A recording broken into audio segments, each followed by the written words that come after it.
Shara, how you doing? So I'd like you to introduce yourself. Hi, everybody. I am Mesharia. I am a mortgage broker. I own Elevations. Okay, so elevations lending. Could you tell me what does that mean? What is? Absolutely.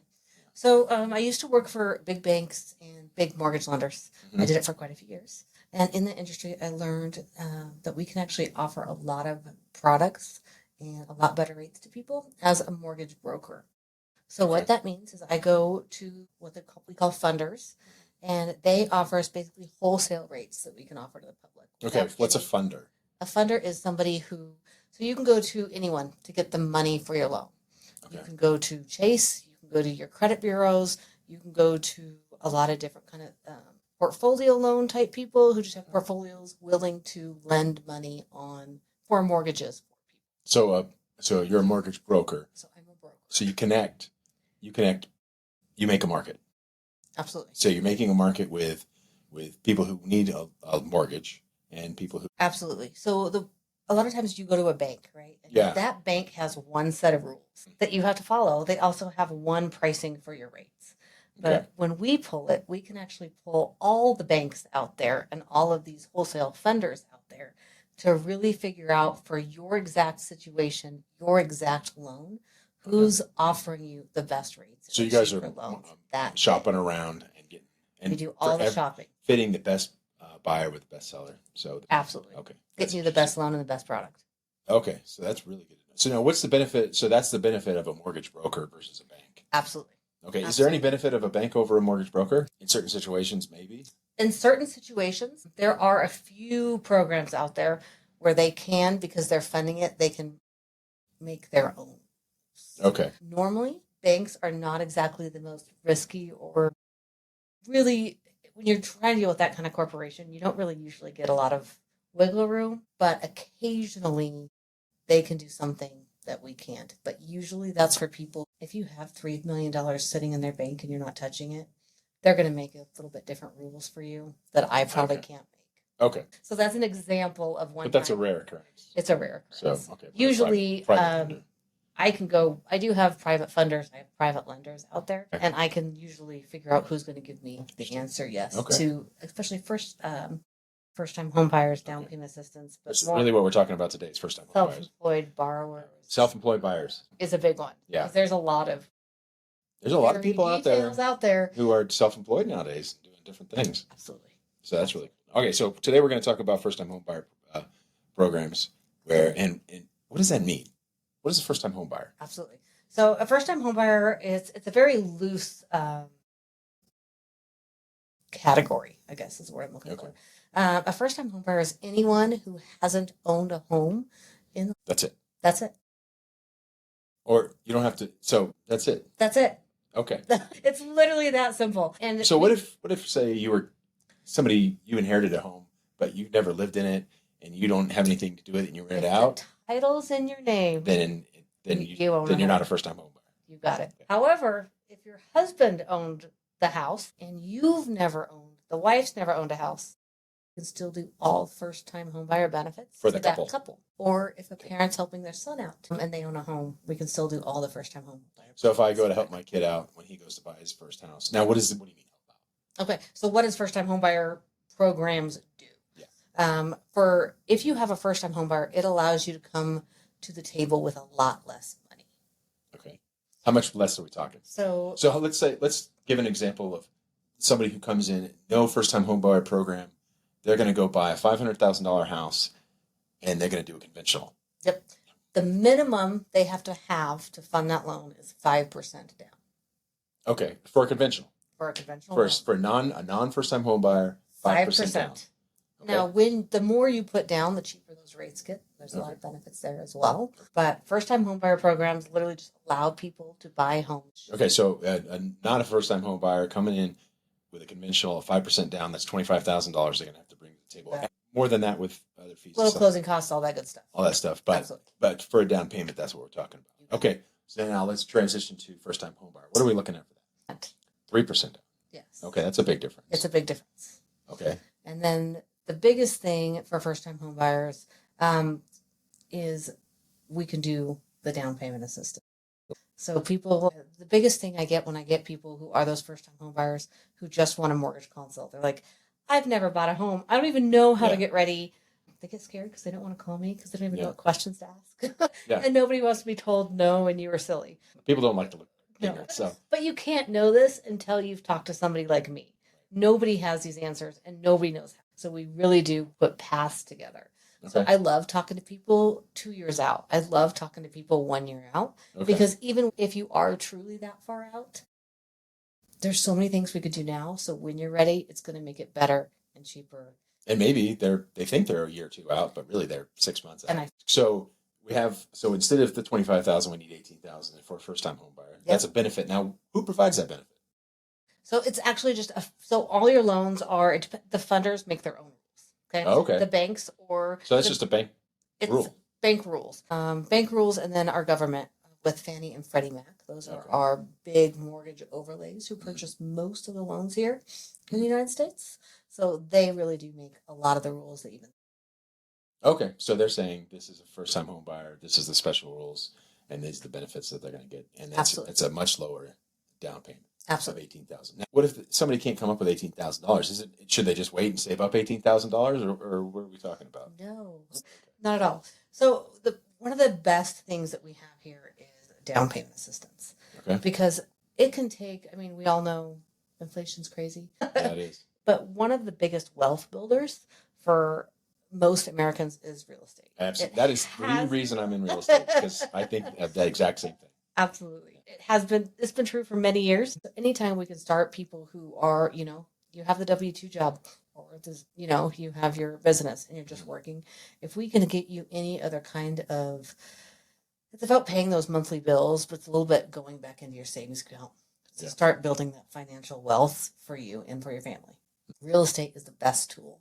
So the longer I see people wait to do that, because they want to not use down payment assistance, or because they want to save up more money because they think it'll make their payment cheaper. We can actually show them how it's just not true. The faster I get you in the home, the faster you start building this beautiful thing called equity. And it's not a missing out thing. It's just a pattern of the way things work. I think it's not. I mean, we're not getting into the market now because we're worried about missing out on large gains in the market. I think it's just, we have housing costs. Do we want Period. Somebody's going to be making money off that housing cost. Absolutely. Us or a bank.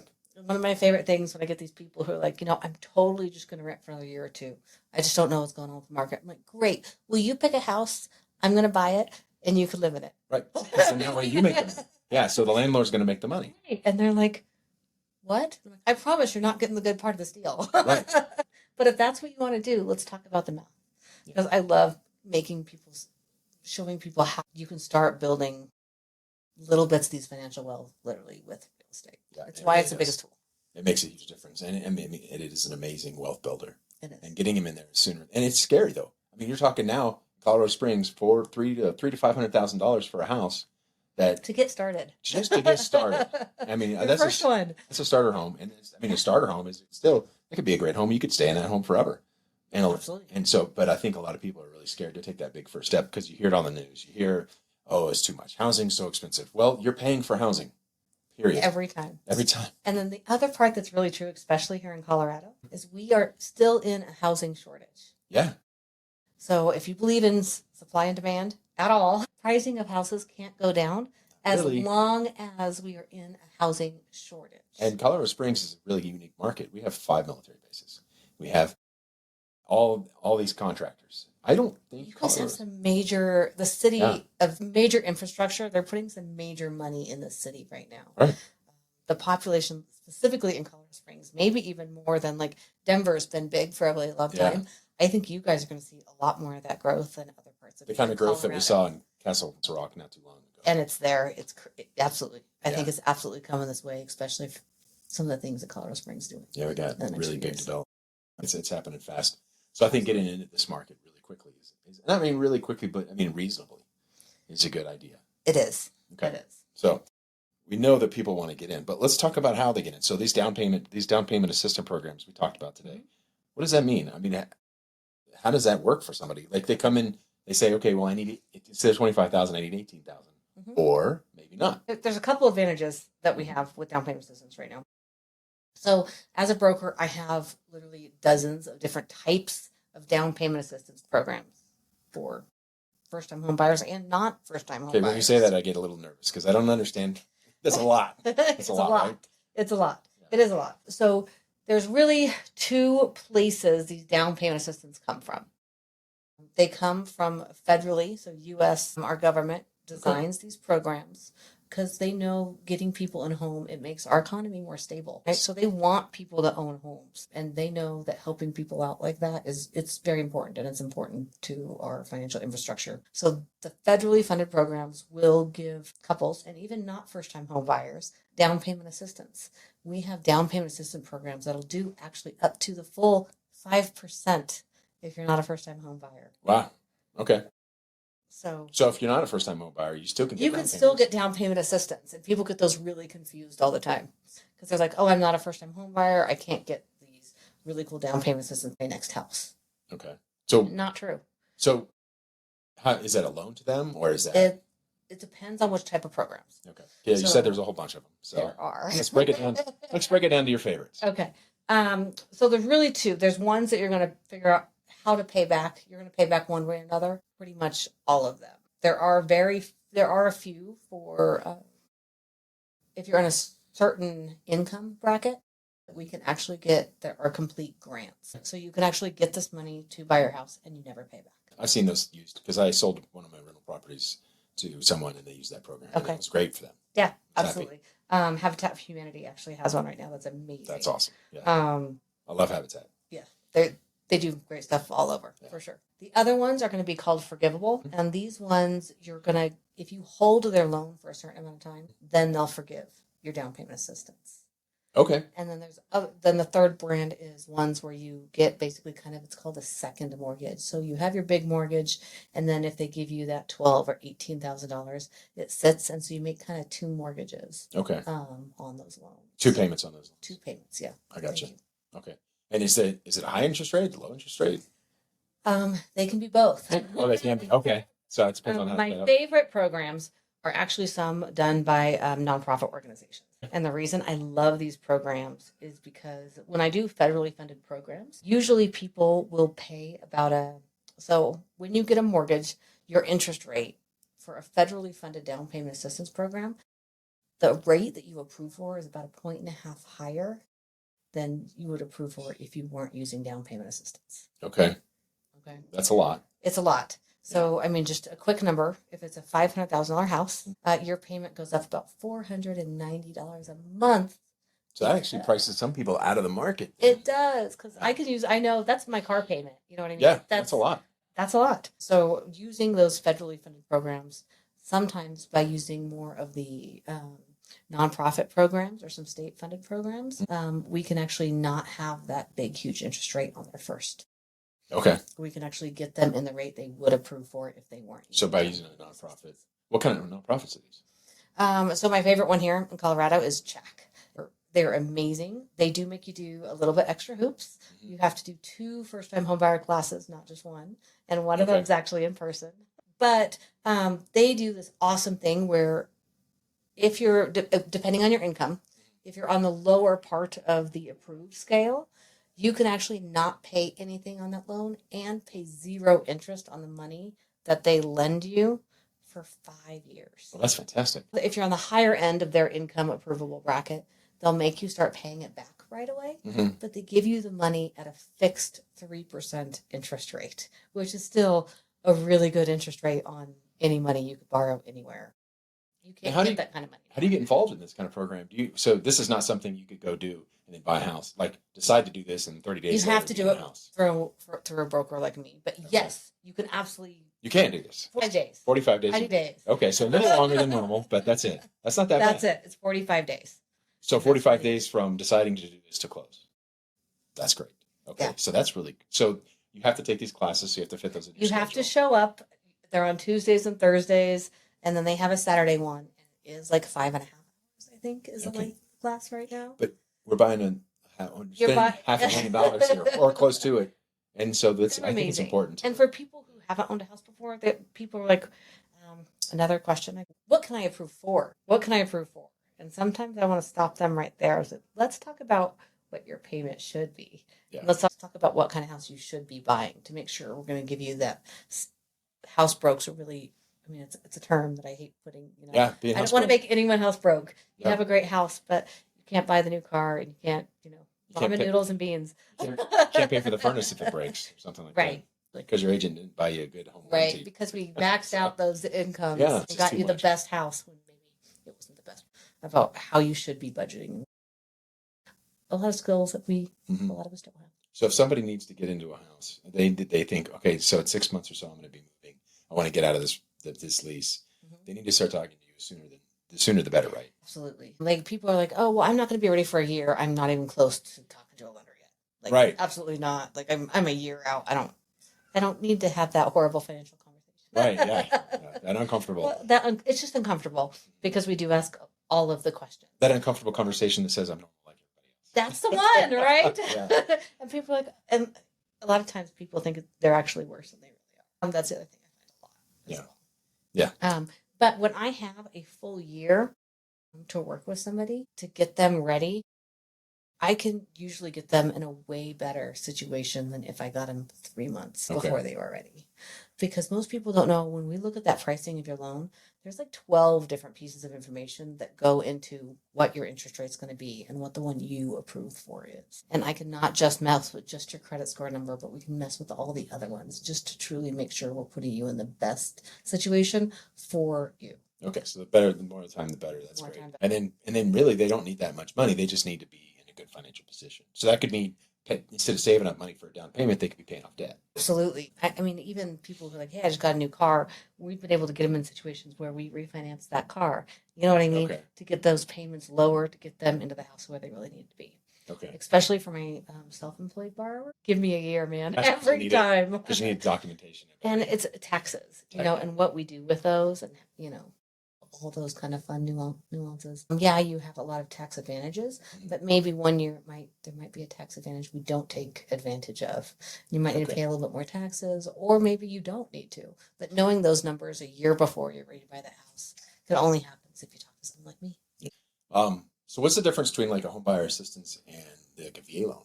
Okay, so a VA, very little for a buyer. There's a very little difference. Okay. It's just literally who's funding the loan. Okay. That's it. The VA does do some really cool things. When you still have funding fees, just like you do the FHA.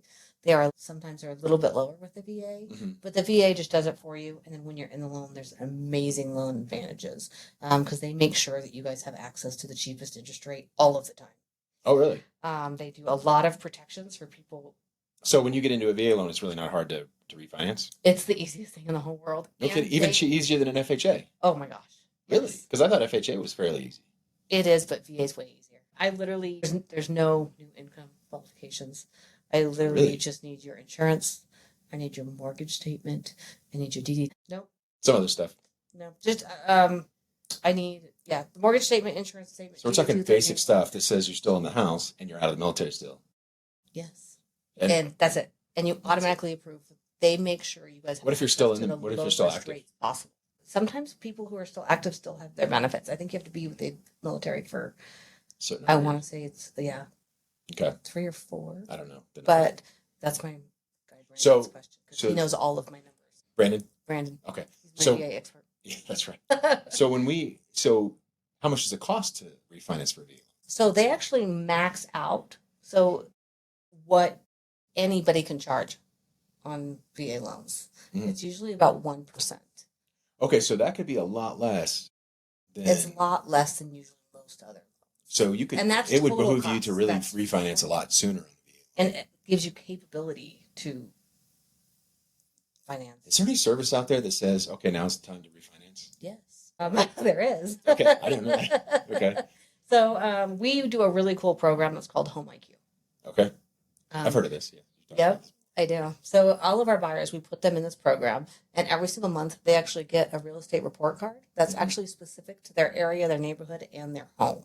Okay. It tells them exactly how much equity they're building in their home based on current sales. And it also tracks current interest rates and it flags that when it's time to refinance. No kidding. That's really, so you don't have to think about it. No, we Yeah, both okay. get flagged all And then boom, they're having a lower monthly payment. Now, when you do a refinance, I don't really fully understand refinancing. So when you do, so are you going to get a new 30-year mortgage, or are you going to get? It's optional. Oh, really? Okay, so you Yeah. could refinance with a current amount of time, or you could. Yes. Okay. Yeah, absolutely. So you could make some big changes to your. A few years ago, we were having really fun conversations with everyone. I bet. Because I was like, hey, let me give you a lower payment and lower years. Are you good with that? You are? That's weird. That's amazing. So yeah, that's right. When things were like 2.7%. Yeah. And it was just, it made a lot of sense for a lot of people. One thing I would caution everybody on when it comes to refinancing is you need to not just look at, if somebody calls you and says they're going to save you $200 or $300 a month, but you've already been paying on that mortgage for 3 years, you need to look at the interest you've already paid on your loan. And you look at total interest numbers. Because sometimes, just because I'm saving you $200 or $300 a month, if I add that 3 years back on your loan, you're it actually costs you more money. That's right. Yeah, that could be tricky. So we really need to look at the whole picture. You have to look at the whole picture. Okay. And if somebody's just trying to push you a payment and they're not talking about the total interest you're paying on the loan, it's a real good time to stop and maybe. Yeah, because when you look at those amortization tables, they're crazy. They're mean. They're mean at the beginning. They are. Yeah, when people, I know I've talked to people that are like, oh my gosh, I'm paying nothing. Yeah, I look at it for the long. It's a 30-year loan. Absolutely. It's a long time. Let me see if I get anything else in my notes. I want to make sure. We talked about opt-out pre-screen today. I want to make sure you get a chance to talk about that. Absolutely. Okay. So this is one of the best programs out there. And so most people don't realize Equifax, TransUnion, and Experian. Anytime you buy a car, apply for a credit card, do anything with your credit at all, the 3 credit bureaus sell your information to every spam person out there who's willing to pay $1 for it. So there's a program that says you can go sign up and they're no longer allowed to sell your information. Okay. So what that looks like for one of my buyers, if they haven't chose to do the opt-out pre-screen and I have to pull their credit that day because I'm having to get them approval at a certain time, they can actually get over 50. I've had somebody get over 50 phone calls the first day. It's like nobody answers the phone. And it's like, when is this going to stop? If you do opt-out pre-screening, all your spam, this works for when you buy a car, this works for when you get a credit card, this works for when you get a house. They're just no longer allowed to sell your information. Well, that's great. Okay, and it's free. You just go do it. I make sure I do this. Yes, absolutely. Great. Is there anything else you want a first-time home buyer to know before they come talk to you or before they come talk to a realtor? I mean, just kind of to reiterate those things. You don't need a lot of money in the bank. I've had people, $2,000 in their bank account, and they had a little savings account, and we were able to close loans for them 45 days. They were able to walk into a home. With $2,000? In their bank account. That's it. That's great. Actually, the government minimum is you have to put $1,500 down of your own money. That's what you actually, even on a VA? If we can get some of these closing costs paid for. So right now in the market, it's a very unique time, right? Yeah. Because interest rates are a little bit higher. Actually, it's probably the other thing I want to talk about real quick. Yeah. Are these really high interest rates actually a benefit to buyers right now? I agree. Let's keep this conversation going because I have this understanding as well. Do you? Okay. Yeah. So what happens when there's really high interest rates? And we are absolutely seeing this in the market, especially the last 3 months, is we are seeing houses sit on the market for a lot longer. Also, when that happens, and our inventory's gone up, so more people are trying to sell, and houses are sitting on the market longer. It hasn't gone up to a point where there's a lot of houses, but it's higher. But it's higher than it has been. Higher than it has been, yes. Absolutely. So when that happens, sellers are willing to pay more of your closing costs. Yep. They're willing to give you credits to buy down your interest rates. They're willing to give you more for you to pick their house versus someone else's. So you get that offer price, but then you have seller concessions, which I actually, as a realtor, I love to use as a negotiating tool, and because it really does help the buyer out because they don't have to bring as much. This is a tool that you don't always have as a real estate agent. Just now. Now we do. The reason we have that tool that we can use is because of these really high interest rates. Yeah, because it's more of a buyer's market. It's probably 50-50 right now, but it's not just a seller's market like it was a few years ago, where it was just nope, you got to have everything ready to go. And again, what happened when we had that seller's market? We saw pricing of houses going up $10,000 and $20,000 per month. Per month, it's crazy. So you'd sit on the market and your price would be outdated by the time you closed. Yeah, Absolutely. And you bought the house, and the next month you had $10,000 of equity already built into Right. it. The moment we see those interest rates drop, there's been so many people who are waiting to buy. Yeah. They're waiting. There is a lot of people waiting. I talk to people all the time. Well, not ready yet. So I want to be able to inform them better. Like, well, when is a good time to? Right now. And absolutely. The moment those we could show you why. Down, that's just not us I saying. can do the numbers. Yeah. So, I mean, I'm a math girl, mortgage broker. I love my big interest numbers, and I love math. So, some numbers I was sharing with earlier. So, even in Colorado, we are having a slower. So your equity in your home is growing slower than it has in the past. Yeah. Right. A few years ago, we would get 10% in a month, and it was numbers. The last year, we're just under 5%. It was like 4.83% is where we grew this last year. That's home prices growth in Colorado. I know this year, everybody says the market's it's still getting price growth. It is, absolutely. Yeah. So with that numbers, sorry, I almost lost my train of thought. That's okay. So we're still growing in equity. People are waiting for that interest rate to go. With that growth, if you would have bought a house this last year, even with these high interest rates, on a $500,000 house, that's about $23,800 of equity that your home still earned this in 1 year. Yep. In 1 year. And how much would it have saved us if we waited for 1% drop? Absolutely. So the difference on that same house between a 5 and a 6% interest rate is $3,800 this year. Yeah, that doesn't. But you would have lost the $23,000. $23,000 in equity. Instead, we're paying. But what's going to happen is you're like, oh, well, I don't want to waste that $3,800 on interest rates. Right. Okay, but when they drop, all of a sudden we're going to have competition.